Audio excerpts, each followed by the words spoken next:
we're here tonight, Caroline, to talk about your latest book, because you have many, but this one's a little different because it's about your life as an obstetrician over the last 50 years, which is just makes me feel amazing to say that. But what excited you to go in that direction? Why did you write that particular book? Well, Natalie, this was not my idea. Let me tell you that straight away. I was approached by the publisher with the invitation to write an obstetric memoir, including things that I had experienced over what turned out to be 50 years. I hadn't realised up to that point it was 50 years, and that was a bit shocking to me, but it turned out to be true. I was very reluctant to do it initially, and I spent a number of months where I wrote just a few short pieces which I thought would make them go away, but they didn't. And I wanted more. In the end, it is now published. And I'm glad I did it. Yes. Who were you writing it for? Like, what was your audience in your mind? I think it was for other women. I have written books for women about their health. I've written factual books. This is factual too, but about caesarean section, having a hysterectomy, having a baby for the older mother, things like that I'd written. This is a bit different. So I was addressing it to mostly women, but also men, about obstetric practice and how it has changed over the last 50 years. Well, you would have seen so many changes. Yes. When I first was a medical student on the labour ward, on my first day, we really couldn't tell very much at all about the fetus, about what was inside the uterus, inside the abdomen. Pregnant. Yes, there was no ultrasound, Natalie. Can you? I know you can understand that, but students coming through now just cannot grasp that there was not a probe that they could put on the abdomen and see everything. Yes, we just had to lay on hands and feel something a bit like a coconut, which was the baby's head, if the baby was close to term, or squishy bits if the head was somewhere else. We could listen to the fetal heart, to the baby's heartbeat, with a thing like an alpine horn. You had to lean on the woman's abdomen and hold it in position. And all it really told you was whether the baby was alive or not. It didn't give you much information about the well-being of the fetus at all. But now, as you can tell us, ultrasound can do amazing things. Well, it's quite ironic given that's my special subject. Yes. Because again, when I was training, I used to hang around the ultrasound department at the Mater in Brisbane, because I just thought it was like magic. It was unbelievable, the pictures you could make. Well, we seem to be very focused these days too on this concept of normal birth. I mean, last time I looked, all birth was normal. Birth is great, need birth. But the way we birth, again, in terms of maybe controlling women and controlling what we do with our bodies and what's socially acceptable, it does seem everyone has an opinion on normal birth. Do you feel you've seen that change significantly since the 70s? Yes, well, the word normal was not really around. There were spontaneous vaginal births in the 1970s, and there are still spontaneous vaginal births, lots of them. But normal has crept in as being the ideal for a woman to which she should aspire. And it is defined by the WHO as birth which occurs between 37 and 42 weeks and it commences with spontaneous labour. The baby is expelled without any interference at all, so no forceps, no vacuum, no episiotomy, no epidural, and the mother and baby are in good condition after this. Now, that immediately excludes everyone who has a preterm baby, which is about 2% of our population, 10% of the population, either spontaneously or because there's something about the baby's health or the mother's health that means that the baby needs to be delivered. So that's 10% already out. Quite a lot of women will have an elective caesarean section because they have diabetes or they have raised blood pressure or for various other perfectly good medical reasons. So they're gone. That's 30% now. Yes. That's been pretty static. Yeah. So that's 40%. There will be women who have don't progress in labour, who need to have forceps or vacuum or some assistance. There'll be women who have breech presentations, so there's no way they're going to have a head first delivery. There are women who have tears to their perineum, to their pelvic floor. People who've been raped. Yeah, yes. We just do not want to go there. Yes. So that's a very large number of women who are not having a normal birth. So are they abnormal? I don't think so. I think that's a big statement. So. Yeah. And I would like to see this term completely removed from the lexicon. There are all kinds of birth, and I think we should embrace them all.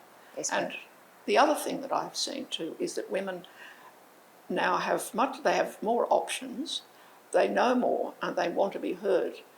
They want to be well informed, and they want to make decisions for themselves as early in the pregnancy as they possibly can, or if they are going to have to go through some change of plan, they want to be well informed beforehand so that they'll have some idea that this is going to happen.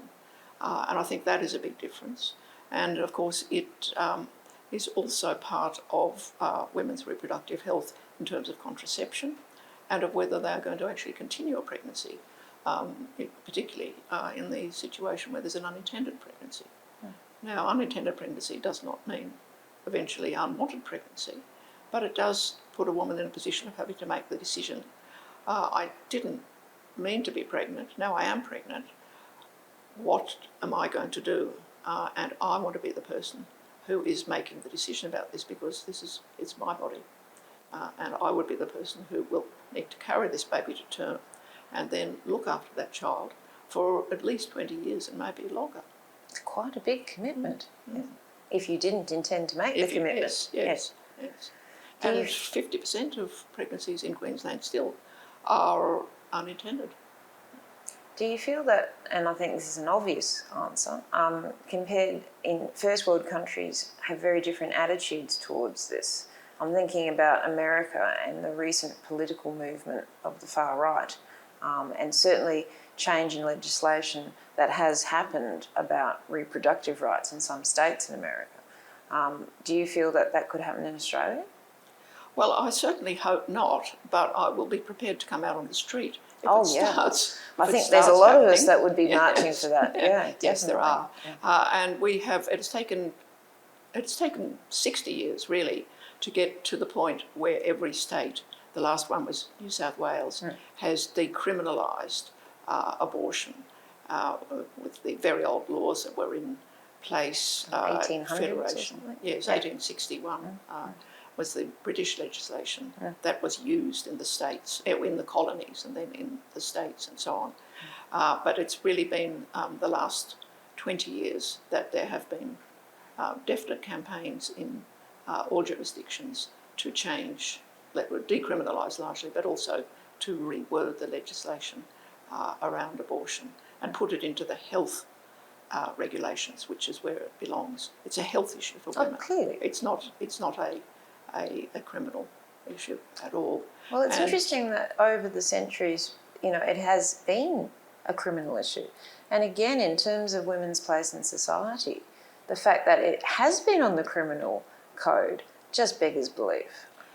Yes, that didn't really happen until the 19th century. Before that, there were various ways and, old wives' recipes. Yes. So, some of which worked and some of which didn't. Which women could use to bring on their periods, so to speak. And it did not actually enter UK law, thereby the law of the empire, until the middle of the 19th century. But then it was very harshly imposed on women and on other women who tried or assisted. To help, yes, to help women. And throughout the 20th century, it was very, very hard for women in Australia, the UK, the United States, to access safe, effective and legal abortion. You've had a really long career as an activist in women's health, and we've kind of been talking about that already. When did you actually start? And I know that it's a really interesting story how you left Australia and started to train as a doctor. But, you know, can you share some of your history there and when it started that you felt you needed to fly the flag for the sisterhood? Yes, so this really began in Ireland. I did medicine in Ireland, went to medical school in Ireland, and then later I trained in obstetrics there. But at the time, which was 1967, when I began, contraception was completely illegal in Ireland. And there was, the Irish population felt not only that it was illegal, but it was a sin because the Catholic Church was very much in control, completely in control of women's bodies. And I was in medical school that had quite a large international population. There was a need for contraception, and it was hard to get hold of. There were quite a number of Norwegian students who were quite cashed up because they got grants from the Norwegian government. And when they went home on vacation, they would come back with multicoloured condoms. So that was useful, but it wasn't the whole answer. I had a baby. I had an unintended, but as it turned out, wanted pregnancy when I was a medical student. And the doctor who looked after me, Dr. Rory O'Hanlon, who was a wonderful man, would take no fee when he looked after me during the birth. And he said, though, I went over to London quite a lot. All students did. We used to go on the late night Friday train and boat across to London because it was the centre of the world then. Yes. He said, when you come back, could you bring me some intrauterine devices, contraceptive devices, which I can then use for my patients. He said, I can't do it because if I'm caught, I will be deregistered and probably prosecuted. But you're a medical student, they'll just take them away from you. So I said, of course. And so each time I came back from London, I brought about 20. And I did it about 20 times. And I was never caught. So that's my smuggling career. You criminal, you. There was an increasing movement of women's liberation in Ireland. And one of the things, and I joined the Women's Libers, one of the things that we felt we could do, abortion was absolutely out of the question, but we felt that contraception was a possibility. And what we did in May of 1971 was take the train from Dublin, which was the capital of the Republic of Ireland, to Belfast, which is in Northern Ireland, which was the United Kingdom. And we could buy condoms. And we had hoped also that we could buy the pill. We couldn't, in the end, do that. But we took the train. There were 47 women, and we announced that we were going to do this in Dublin and that we would be bringing back contraceptives because we believed that they... Catch us if you can. Yes. So it was a beautiful spring day, and we went off to Belfast and we got the condoms, and we couldn't get the pill because we didn't have prescription, but we thought the customs officers, we had to go through customs when we got off the train in Dublin. The customs officers won't know the difference. We'll just get aspirin. So we did, and they didn't know the difference. So we came back, and we were quite nervous about arriving back in Dublin, but the customs officers were much more. They were very nervous and they were very embarrassed. Many of them didn't know what a condom looked like. They didn't know what they were looking for. And so they corralled us into a kind of space, and one of them said, Miss, have you got, just looking at the floor, have you got any of them things? And I said, yes. Yes, I do. Yes. What colour would you like? We didn't tell them how many we had. We kept some of them. Yeah. But he was just pink with embarrassment. And eventually they let us go. They took names and addresses, and we never went to court. But there was a lot of media there, I must say. The press were there in force, and it was the event, I think, that really triggered the movement, which became a very large campaign to get family planning in Ireland. And of course, Ireland is now completely changed. And at the forefront of same-sex marriage, which I think is a complete 180 divorce, from the 70s. And abortion before Queensland, decriminalised. So that was the start of my activism, Natalie.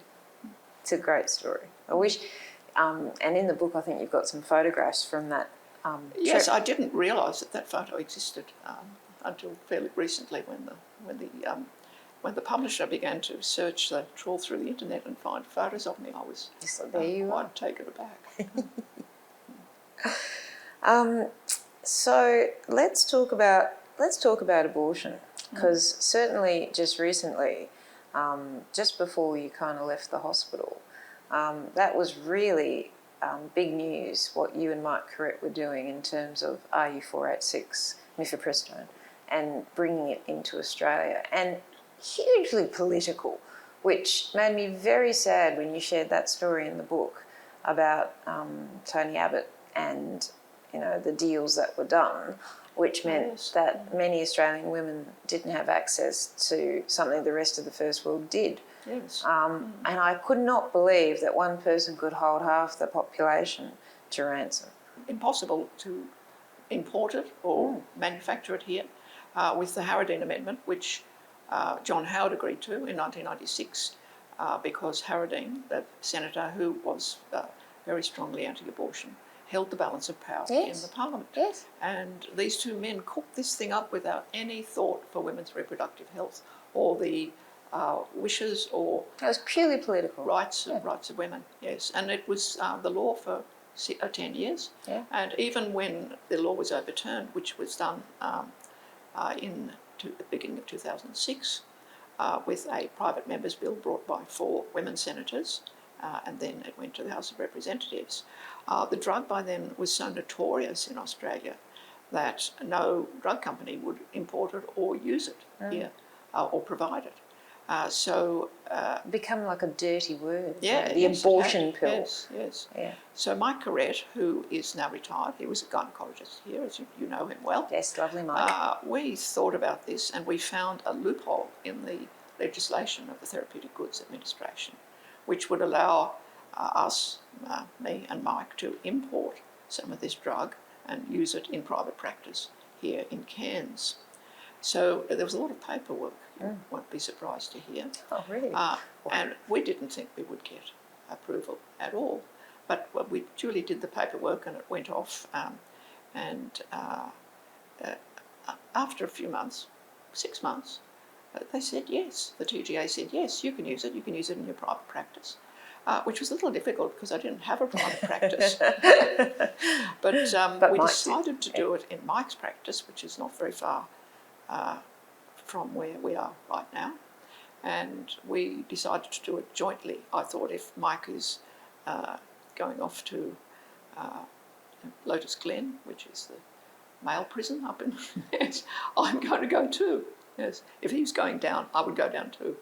That possibility never arose, but we were the first doctors to be able to use it, and so we did it with a lot of caution, and we gave the women our mobile phone numbers, and we're waiting anxiously at the other end of the phone, but there was never a major problem.